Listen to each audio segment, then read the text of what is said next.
Yo, what is up guys, welcome to HITC Football. My name is Nuri and it's been a while. Last week we had international football and that was a little bit boring, I'm not gonna lie. Especially if you're from England, because wow, you guys got relegated. That is pretty special. The Netherlands qualified for the Final Four, so obviously I'm happy. But the most important thing is that the Premier League is back, so starting from next week you will be seeing 3 videos again from me. And sure, of course, you're gonna see Eric, you're gonna see Charles, but anyways, let's not talk about that right now, because in this video we're going to talk about the most valuable 11 without a single international cap. And believe me, this squad is very interesting. It's a squad with a value of almost 400 million. With players from the Premier League, La Liga, from Ligue 1, we all have them in this squad. And naturally also a lot of French players, because their squad depth is absolutely out of this world. Without further ado, let's get right into the first player, and we're starting off with the goalkeeper. The most valuable goalkeeper without a cap is French goalkeeper Allan who plays for FC Nantes. And let's be honest guys, if you ever played FIFA, you know this guy, because in every single FIFA, this guy has great potential. And to be fair, on FIFA 23, he also doesn't look like a bad player, because his potential is 85, which is pretty decent, but we're not a FIFA channel, so I don't know why I even said this, but anyways, let's move on. And even though we all know him from FIFA, I'm pretty sure that a lot of you guys have never seen this guy play in real life. But it's pretty crazy that this guy's only 23 years old. He has been a big talent forever. And he also played for a club like Fiorentina as well. And like I said, the guy's only 23 years old, so he still is a huge talent. And to be fair, Lafont is actually pretty close to getting his first cap with France, because he's been called up a few times already, but he's still yet to play. And it makes sense, because last year he really made a name for himself over in France, and this year he picked up where he left off, and that's why he has also been selected for the French national squad. But like I said, he still didn't really play. So for Lafont has played 100% of the available minutes for Nantes across all competitions, so this guy clearly is their first goalkeeper. And his value of 60 million euros makes him the most valuable goalkeeper without an international cap. And before we get into the defense, I have to say that this team does not make sense at all. We have a lot of attackers and midfielders in here. So in real life, this team has a lot of good players, but I don't think the structure is really there. But it doesn't matter, because it's hypothetical anyway, so let's just move on to the 3 center backs. The first of the 3 center backs is Wesley Fofana for Chelsea. Yes, this is another French defender. I mean, like, let's get through the defense and then we will have a few different nationalities. But let's be real, it makes sense, because the French have insane squad depth. And that's why a player that just made an 80 million euro switch doesn't really have an international cap yet. And like I said, I'm not surprised that Fofana didn't really play for the French national team yet, because I can literally think of 79.5 decent defenders that would start for France. You have the likes of Koundé, Saliba, Konate and Upamecano. But Didier Deschamps can only field 4 at the time, so I mean, it makes sense that Fofana didn't really play yet. But in my opinion, I'm pretty sure that he will make his debut sooner rather than later, because he's valued at the 4th most expensive center back in the entire world. Chelsea just signed him for 80 million, and this guy is only 21 years old and he got bags of potential. And when he played for Leicester, we saw that this guy is truly ridiculous, so I'm pretty sure that he's going to continue to improve. I do think that the World Cup will be a bit too soon for him, but if he performs for Chelsea, I'm pretty sure that he will make his debut for the national team in 2023. Next up is Evan Ndika from Eintracht Frankfurt. Yes,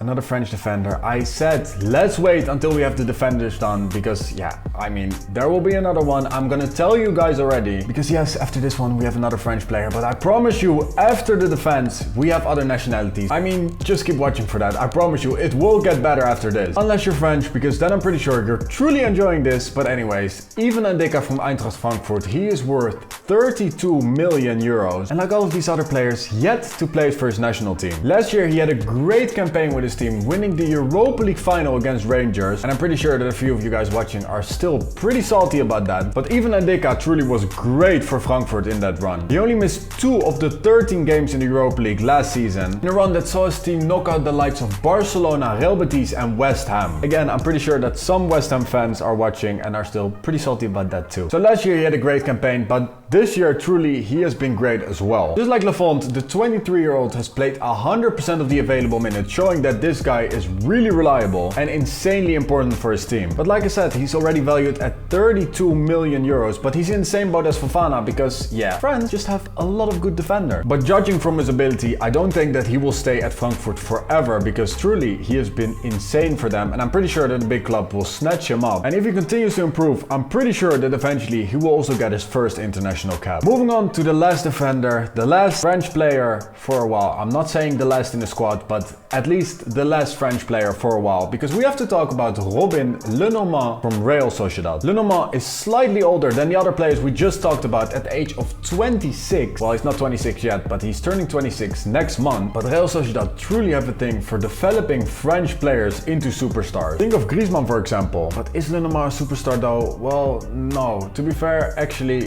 he's not. But he has been pretty decent for Real Sociedad anyways, because since joining the club, his career has definitely been on the rise, which you can definitely see from his transfer value, which right now stands at 35 million euros. I didn't really think that it was that high for him actually, but this makes him the second most expensive center back without an international cap yet. But for some reason, I don't think that the chances of him actually playing for the French national team are really that high, because unlike all the other players in the squad, I don't see any record of him ever playing for the French youth teams. And for some reason, this guy isn't really talked about a lot. And at almost 26 years of age, I have a strange feeling that he might be one of those players that will retire without a single international cap. Mostly because he's just pretty unlucky that he's born in France in a time like this. Imagine the scenes if he immediately proves me wrong as a surprise fixture in the World Cup squad for France. But yeah, I don't know. It's not gonna happen, I hope. Otherwise, I have just been saying a lot of weird stuff. But anyways, let's move on to the midfield, and we're starting off with a Portuguese player. And this is a player that a lot of Premier League fans know all too well, and especially Arsenal fans, because I'm talking about Fabio Vieira. Last summer he made the switch from FC Porto to Arsenal for 35 million euros. And I'm not gonna lie, watching the Portuguese league is not necessarily the thing I do most often during the week, but luckily we can always look at his stats, and last season they were pretty ridiculous, because this guy had 20 goal involvements in 27 games in the Portuguese league, which is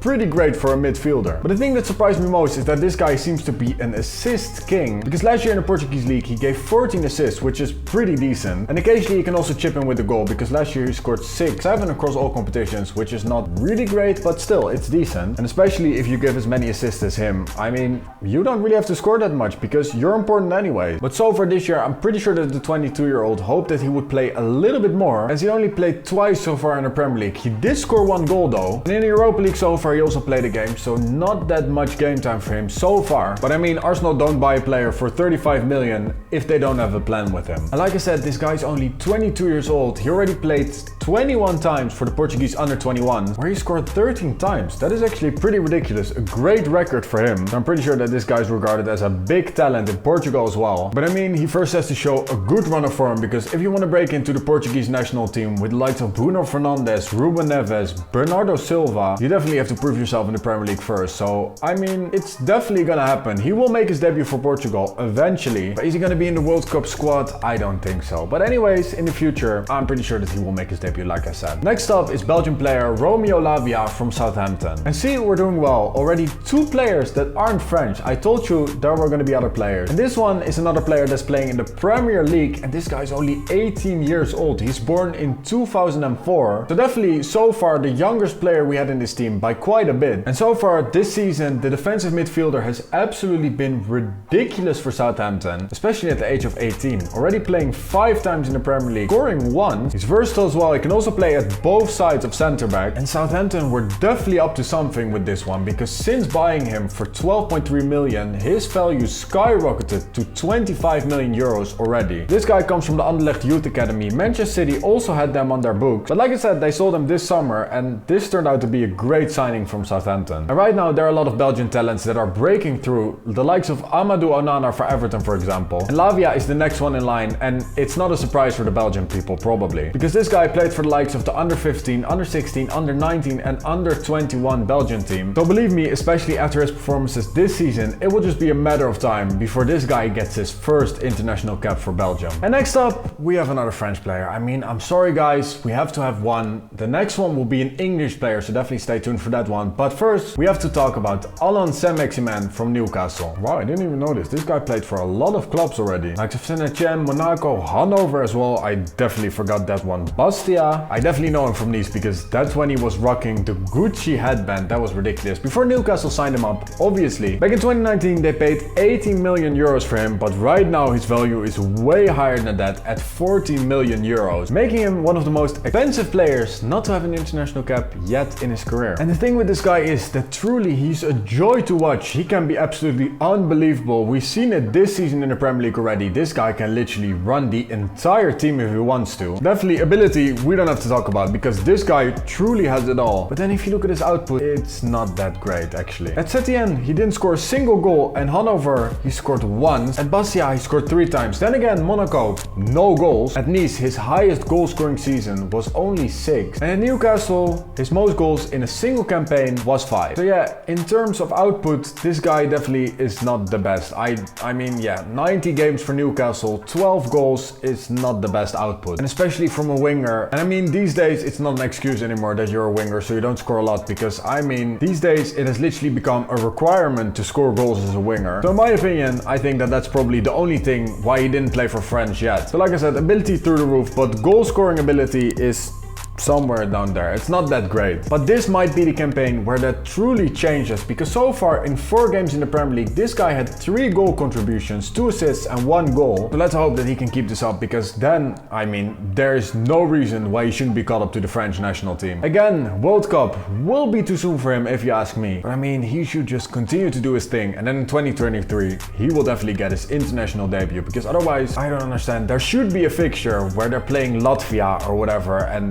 then this guy should definitely feature because he deserves it. He's great. He truly is a great player. I mean, he deserves to have an international cap. He will get it. Believe me, just wait. But let's move on to the next player. Our next player is the first Englishman in this team and also not the last. That's as much as I can tell you right now. But the first player is Harvey Elliott. With 90 years of age, definitely one of the youngest in his entire 11. And okay, England have some good squad depth, but I really dare to say that if this guy doesn't make his debut in 2023, I will drink an entire cup of chlorine-filled pool water, because if this guy doesn't make his debut, I really don't know anymore. I mean, it's pretty safe to say that this guy now is a first team player for Liverpool, which is not a big deal at 19 years of age, only playing for one of the biggest sides in the whole of Europe. To be fair, he's not doing a bad job. He played 6 games already in the Premier League this season. He scored 1. He already played both games in the Champions League so far as well. And I mean, it's not a surprise that this guy is truly going to be a big player, and he's definitely going to start a lot of games for England. He was Fulham's youngest Premier League debutant ever. If you want to see the other 10 youngest Premier League debutants, click this video right here or on this side. I don't know. I will put it somewhere on the screen if you want to see that list. But anyways, Harvey Elliott, yeah, I'm pretty sure that he will make his debut. Again, he's not going to the World Cup squad. I should really stop saying that, because this goes for a lot of these players. He could be an outside shout. I don't think so. But his transfer value of 35 million euros definitely makes him one of the most expensive players without an international cap yet. But there's another English player with a higher transfer value than Harvey Elliott, who's yet to make his England national team debut. And he's playing for Everton, and it could only be one player. It's obviously Anthony Gordon. Another young player at the age of 21 years, and also a player that's definitely familiar with the England youth setup, because he's played for the under 18s, under 19s, under 20s, under 21s, and the first team is not that far away for Anthony Gordon, because this year he's already been great for Everton. He played every single game so far in the Premier League. He scored twice, and let's not forget that Chelsea almost bought him for 40 million euros, so definitely spot on his transfer value. But judging from his performances, I don't think that his transfer value will stay 40 million, because if he continues this way, his transfer value will just increase, because also he's an English player, so they tend to have a very high transfer value. Sometimes it's not necessarily justified, but yeah, in Anthony Gordon's place, I think it is. But I don't know, are Chelsea gonna make another attempt in the winter of signing this guy? I mean, if things don't really go well for Chelsea until then, yeah, I'm pretty sure that they will come back and probably offer a lot, but otherwise, I don't know, it's obviously gonna be a big fee, and Chelsea already spent a lot of money, but this guy has great potential, and probably he's going to make his England debut soon, probably next year as well, like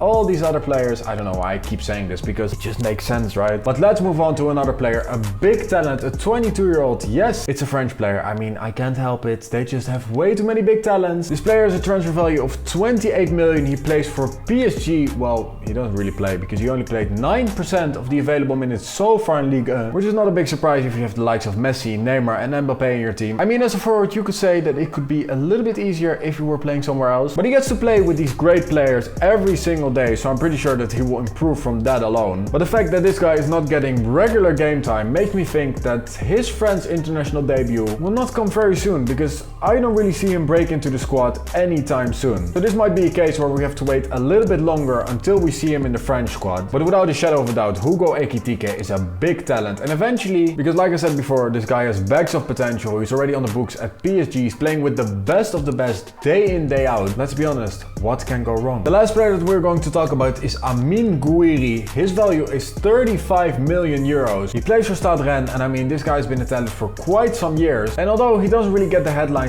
every single week, this guy always delivers for his team. So over the season, he managed 3 goal contributions in 6 games. But since the start of the season, his transfer value dropped a little bit to still a quite sizable 35 million. But it used to be 50 million euros, which shows that this guy is definitely a big talent. And I still remember a great assist that he gave last year. I don't exactly know in what game it was. Let me actually look it up. This was when he was still playing for Nice last season. This was in the French Cup, I believe. Absolutely ridiculous. I can't show it here, but if you want to look it up, go search for Amine Gouiri assist and you will instantly find it. I promise you. That's literally how I found it as well. But like I said, again, a very highly rated talent, a big player, 22 years of age. Again, he played for all of the French youth setup teams. And in the under 21s, he also scored 10 goals in 21 games. And his transfer value alone already suggests that this guy is a great player, a big talent. And it's easy as that. One big season with Stade Rennes and this guy could earn his first French international cap. So guys, that's it. The most valuable 11 without a single international cap. Let me know in the comments down below who you think deserves the most to get his first international cap. And like I said, next week we're back with 3 videos again, so definitely stay tuned for that. Like this video, subscribe to the channel if you're new, click my videos on the end screen right now, and I'll see you on the next video.